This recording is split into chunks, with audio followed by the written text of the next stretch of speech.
I believe every human being was born to be great. I believe no human being wants to be mediocre. All I can say about Jay is I've known him for 35 years, and for 4.5 decades, he has been the go-to guy to optimize your business. Jay is one of the top people on the planet who knows how to maximize a business and its reach to his customer. You're watching Strategic Edge with Jay Abraham, exclusively on ASPN. Hey everyone, Jim Fitzpatrick. Thanks so much for joining me on another edition of the Strategic Edge with Mr. Jay Abraham. Jay, thank you so much for taking the time out of your very busy schedule to join us on the Strategic Edge here at ASPN.com. It's my pleasure. Thank you for having me. Sure. So, Jay, brick and mortar operators are competing today against each other, against online options, against everything. And most of them are trying to market the way big brands do. Where does that go wrong, and what should they actually be focused on? Well, I'm going to go back, way back to the origins of my career, because I got trained originally in the mail order business, and then I was able to translate and extrapolate the applications and adopt it to brick and mortar. The thing people don't realize is when you're competing against people who have more strategic acuity than you do, you have to basically figure out an advantage. So brick and mortar people tend to default towards what I would call more institutional type advertising, which is not designed to really telegraph big benefit, big payoff, big proof, big call to action. Direct response marketing, which is what everybody does online, is by its nature, it is designed to evoke and provoke a direct response. It can be a visitation, it can be a telephone call, it can be a registration, it can be a purchase, but it's designed to move somebody to an action. If you're brick and mortar, then you have to decide, are you brick and mortar selling locally, selling to an industry, selling nationally, internationally? Because the answer will determine that the prescriptive change. But the first thing is you should never, ever run any kind of marketing, advertising, promotion that doesn't ultimately stimulate a response, some kind of a connection. Now, it could be just collecting my email, but if you're going to collect my email, you have to think strategically. If you just get my email and there's no exchange, then you're really not going to be very effective, because you and I both know that email marketing is very ineffective today. It's speculative, because people don't even open their emails that often. So if you're going to use an email connection, you better give me some value right there that makes me eager to keep receiving and opening your communication. Right. Good point. There's all kinds of ways to do it. One is to basically book an appointment. One is to come in. One is to buy online. One is to register for an event. One is to get some information disseminated. One is to get a no-cost, gratis, free experience, a test, a trial. You have to figure out all the things everyone else is doing. And I learned earlier in my career, adapt and adoption. You want to be able to say, how can I adapt what they're doing to me? And the first thing you have to do, frankly, is not look for divine intervention, but you got to study what other people are doing. If you're brick and mortar, but there are tons of people in the same or similar or related type of industries that are doing it mostly online, you better study what they're doing and ask, how can I apply a derivative of that? Sure. What I've found a lot, when we do deep consultative work, Jim, the first thing we do is ask a client company to answer a 200-question assessment. Most of them can't, but one of the categories, one of the sections is tell me everything you know about your direct and indirect competitors. Tell me who they are. Tell me how good they are at marketing. Tell me what their value prop is. Tell me how they do it. Tell me what they do that you don't. Tell me what you think the market thinks of them. Tell me why they are able to get business away from you. Tell me what you'd do differently if you wanted to apply it. And most people don't have any answers because they don't even look at their competitors. How can you compete more effectively, particularly if you're competing with much more strategically and marketing astute people online, if you don't know what they're doing, That's if right. you don't know related people in that field or other kinds of fields that are similar? The first thing that I say is you better get intelligence before you take action. Yeah. Here's So the so true. So true. There's no question about it. And in fact, in some cases, know your competition better than they know what's going Yeah. on. Right?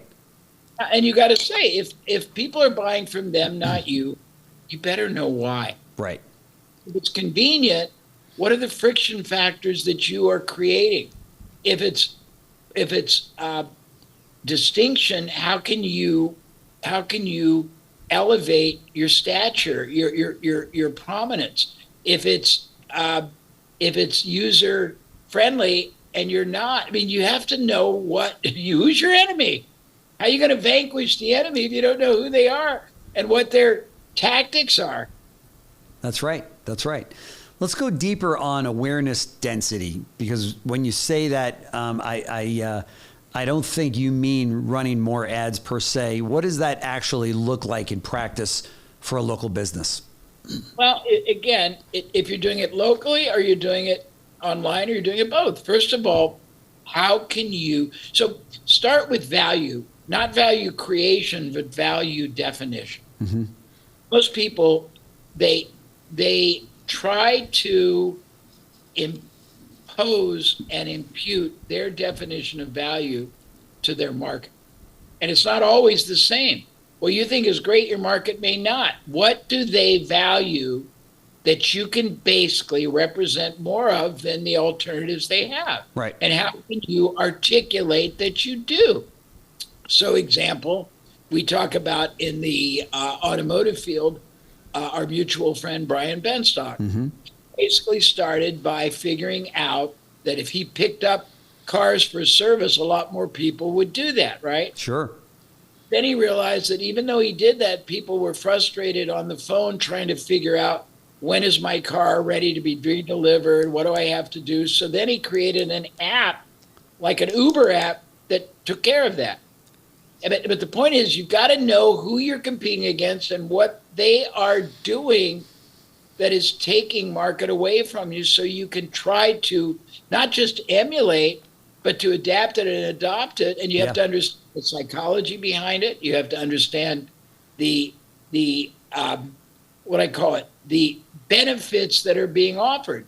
Online, people, it depends on what you're selling. If you're selling products, you've got to show why your business is one we should trust more.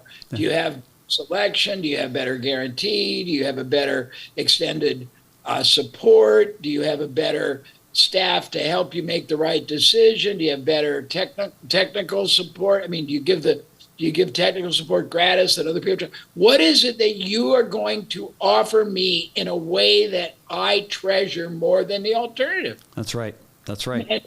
And probably the biggest alternative you are facing are people doing nothing because you're not with you, because you don't show them enough superior value. Everything is about who has superior value, but you can't offer superior value until you understand the criteria or the multiple criteria. You might have 7 different categories of criterias, but don't think that what you value, and also don't even think that what you say connotes what you value. A lot of times when I started, everyone says, our company has quality, value, service, dependability. Well, it doesn't mean squat unless you denominate it, unless you dimensionalize it, does that mean that our products are designed to perform twice as long for the same cost or less? Is that does that mean that if you ever have a problem, we're 24/7 and it's guaranteed and there's no cost for the first 3 years? You've got to make me aware of what your definitions mean, but first you've got to align that those benefits are what I value the most. Right. Right. Good. Very good point. Also, good idea to survey your customers that you haven't been that have not come back to you for any reason, right? To find out why haven't you come back, and where did you go, and what did they have that you didn't have, right? Yeah, one of the things I try to do with companies that are competing with other companies that have a lot of different salespeople or marketing type people is to go on LinkedIn and see people who used to work at a competitor but no longer do, and they're no longer in the field, so they have no covetous reason not to share, and then contact them and pay them a couple $100 to pick their mind. Yeah. Say, work for XYZ competitor. What do you think their advantage was? How did they basically see their relationship? What were some of the biggest factors that you think made them successful? Right. And if there were salespeople in the field, why do they buy from you? But you need to know what you're competing against. That's right. That's right. And many business owners don't focus on that, do they? And if not, why? They think they're above that, and then they don't have to. They think they're so superior that they're not even going to check out their competition, and that they're doing a much better job, even though the sales aren't there. Yeah, when I have people that are more localized or regionalized, the first thing I say is, have you studied all the successful companies in the same field in non-competitive markets? Have you looked at their website? Have you looked at their materials? Have you looked at what they offer? Have you tried? Have you tested, inquiring? Have you had people pitch you? And most of them are no. And I say, well, if some of these companies are much more sophisticated than you, why wouldn't you want to model what they do? And maybe rather than try to emulate it, just call them and say, can I pay you a royalty to use all your IP? Yeah, that's right. Well, don't do that. I'm going, why wouldn't you? You don't have to recreate the wheel, but you definitely have to understand why somebody else's wheel rolls faster and further. Do you think it's ego on behalf of the business owner that says, well, I'm not going to do what they do. I think I'm doing it better than they do it, and not willing to pivot or move? Or I think it's clinical ignorance. They I'm able to tell you this because I've looked at 1,000 industries. Right. I've been so aware for 50 years. Yeah. Of these factors, and I've seen contrast galore, and I've been trained, mentored, and exposed to people who think super colossal strategically as opposed to tactically. Yeah. Somebody who's never been introduced to this connection. The moment I say it, it makes inarguable sense, doesn't it? Yeah, it really does. No question. And people say it. I would bet money, and you interview lots of people and you chronicle lots of companies. I would bet money that almost nobody you've ever interviewed for this platform has ever said anything like that as a recommendation. That's right. And they haven't. You're exactly right. And it's such a great exercise. I shouldn't say an exercise. It should be something that's ongoing with the business, right? To figure out who are we up against? Because if you're all going after that same customer and you're losing customers to your competition, but you refuse to look at your competition and what their offering is, you're in trouble. Much like the way we saw Blockbuster turn down Netflix for, I think, a mere $50 million when they had the opportunity. And they said, we don't need Netflix. We make $6 billion a year, right? And we have nothing to worry about. And, of course, Netflix, is... No, it's look at it today. I understand that. There's a concept that I have talked about a lot, and it's a very broad interpretation of R&D. Research and development. When I say R&D, almost everybody thinks either technology or they think pharma. Right. That's right. No matter the size and scope of your business, you should be researching all the time. Yep. Marketing approaches that are better than yours, business models that are better, articulated positions that are better than yours, product services that give you advantages, not just AI, but other things, selling approaches that are better than yours.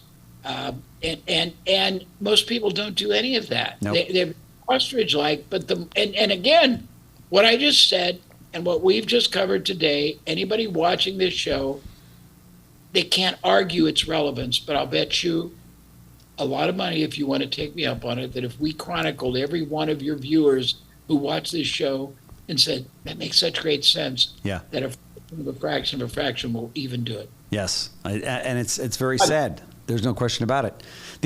And the other thing too is if you shop your competition, or have somebody shop it with you so you can listen in. Maybe your competition knows you, but if you shopped your competition and then ask the question, well, I'm also looking at another company called the name of your company. Okay, what makes you different from this other company? It would be very interesting to see what your competition says about you to that prospect. That could go either way, right? And again, whenever there's anybody who used to be in the marketing or selling function for competitors, direct or indirect, I think the greatest investment you can make, as long as they're no longer constrained because they're either still in the industry or they had a non-compete, is to find them on LinkedIn, no matter where they are in the country, and offer to pay them a couple $100 for an hour of their time and have monumentally clarifying questions you ask them that will cover. It's a great idea. Will uncover performance enhancing insights that you can apply to your business. That's right. That's right. You might even find there's a number of holes in your offering that you weren't even aware of in some cases that other providers are able to fill for that consumer and that end user, right? Absolutely. Yeah. Touche. Yeah, no question about it. Mr. Jay Abraham, thank you so much for joining us once again on the Strategic Edge with Jay Abraham. I know that our viewers get so much out of these series, so thanks so much. Looking forward to our next one. Thanks for watching Strategic Edge with Jay Abraham, exclusively on ASBN.